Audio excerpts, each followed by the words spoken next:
All right, shalom, shalom. This is Bakar from the Lions Den Camp, coming back here with another lesson. And before I get started, I want to give all praise, honor, and glory to Yahweh, Bahashem, Yahweh Shah, Bahashem, Yahweh Kadash. Also, I want to give double honors to the elders, apostles of Great Millstone for teaching us real well. I want to give another double honor to my elder, Aharawan Ben Yasha Allah of the Lions Den Camp, here located in Jacksonville, Florida. Today's lesson, I'm going to be going into how our people is a stiff-necked people and what's coming upon Babylon, you know, because our people so stiff-necked to a point like they don't really pay attention or don't care what's going on around the world or this truth that's being said. You know, they're going to continue to dwell in darkness, and that's what they're comfortable with. So with them continuing to dwell in darkness, you know, the Lord got a big surprise for them, man. All right, so this is Exodus chapter 22 and verse 9. And the Lord said unto Moses, I have seen these people, and behold, it is a stiff-necked people. Right? He have seen these people. Which people? The so-called Black, Latinos, Native American, and they're stiff-necked people. Why are they stiff-necked? Because they don't listen.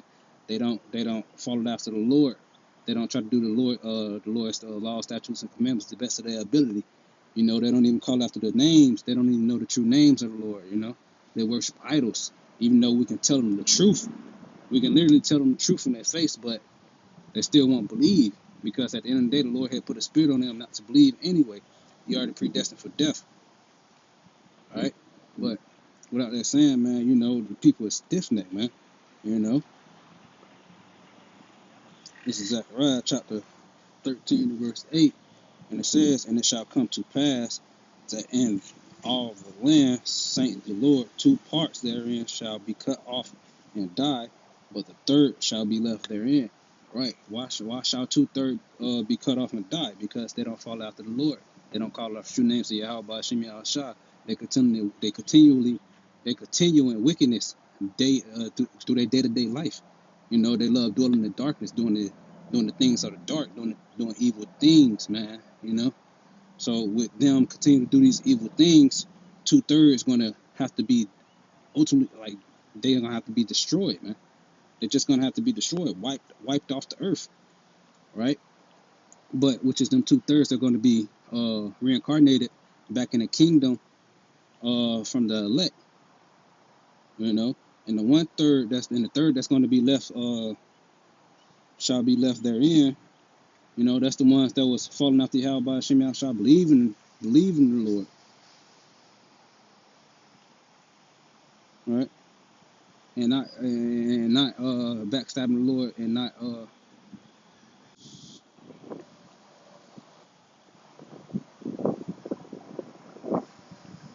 this is Amos chapter 5 and verse 4. For thus saith the Lord unto the house of Israel, seek ye me, and ye shall live. Right? Seek ye the Lord right now, while he may be found. Right? That's what I say. Seek ye me, and ye shall live.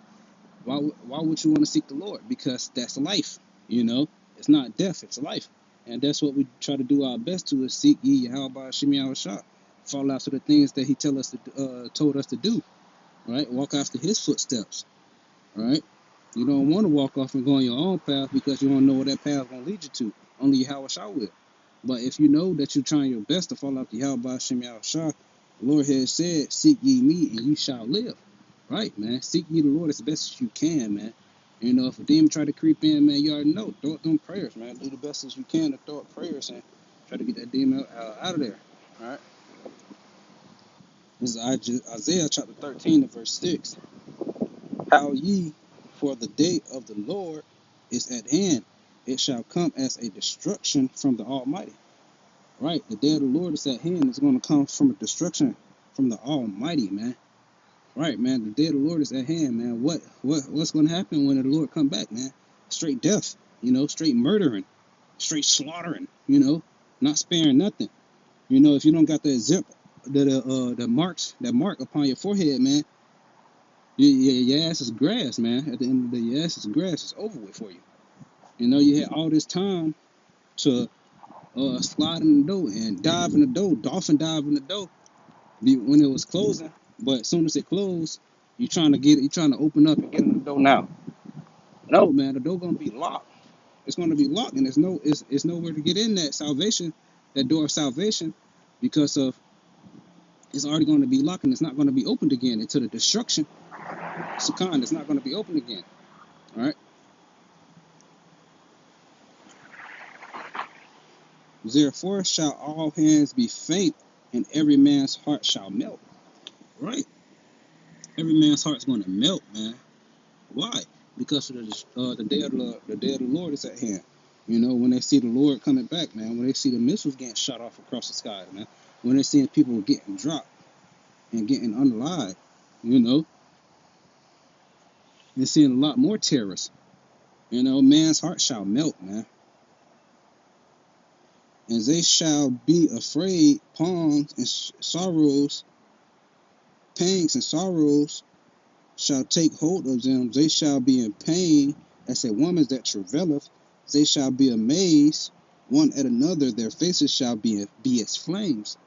Right, man. So when them nuclear missiles come down on the earth, man, it's going to be painful, man. They're getting burnt alive by them thermonuclear warheads, by them thermonuclear missiles, man. It's going to be painful, man. They're going to be travailing as a woman. Why, man? What is travailing as a woman when she have her cramps coming on, and you know how women always act. The cramps hurt very, very, very, very, very bad. A man is going to be screaming like that in that day, man. You know, behold, the day of the Lord cometh, cruel, both with wrath and fierce anger, to lay the land desolate, and he shall destroy the sinners thereof out of it. Right, so the sinners that's in this world right now, which is mainly Jake, you know, that don't fall after the Lord at all, don't call out to the true names of Yahweh Shemi Al Shah, the Lord is going to destroy their ass, man. You know, it's not going to be, oh, but wait, Lord, no, your ass going to be unalive first quarter. You know, ain't no begging for mercy no more, man. The mercy door have closed, man. It closed, and at that point, there's no mercy for you, man. You gotta wait until you can get regrafted back in the kingdom by the elect. You know, Yahweh Ratazada, brothers that's out there in highways and byways, part of that number. And the ones that's fighting the best as they can, man, to be a part of that number. And please, how about Shemi Shah? Right? Alright, so this is 2nd Ezra chapter 15 and verse 40.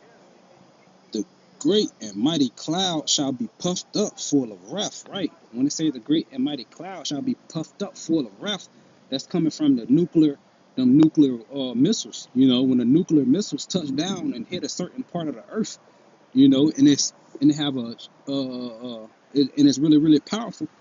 It's going to hit that. It's going to hit the ground, and it's going to puff up as a mushroom cloud.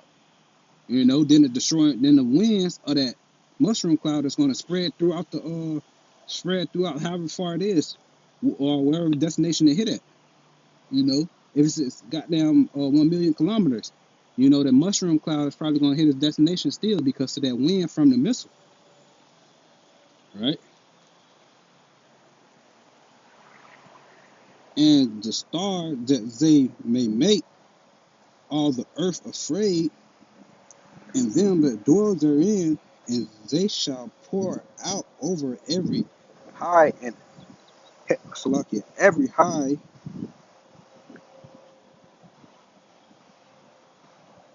Yeah, that's about it. Come. I'm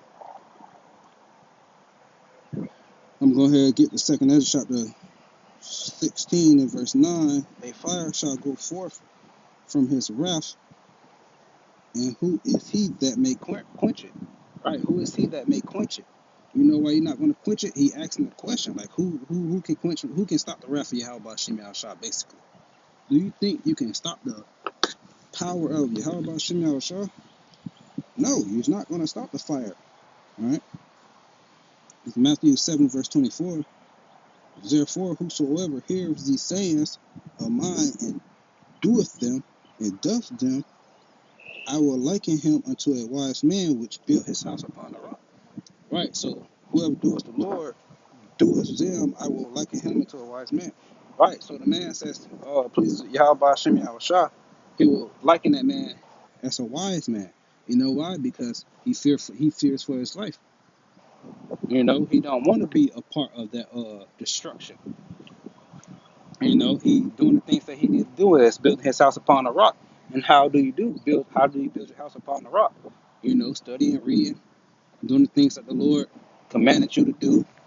You know, being out there in the highways, byways, dropping videos, studying to show yourself approved. You know, right? Staying out of the darkness, constantly, constantly relighting your flame, putting that lighter fluid on your fire.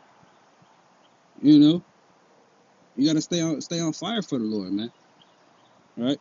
Without that saying, Yahweh Ratazah, this lesson was edified. I'm gonna call on Allah, Allah Hayna, or Yahweh by Hashem, Yahweh Shah by Hashem, Yahweh Kakadash, Shalom.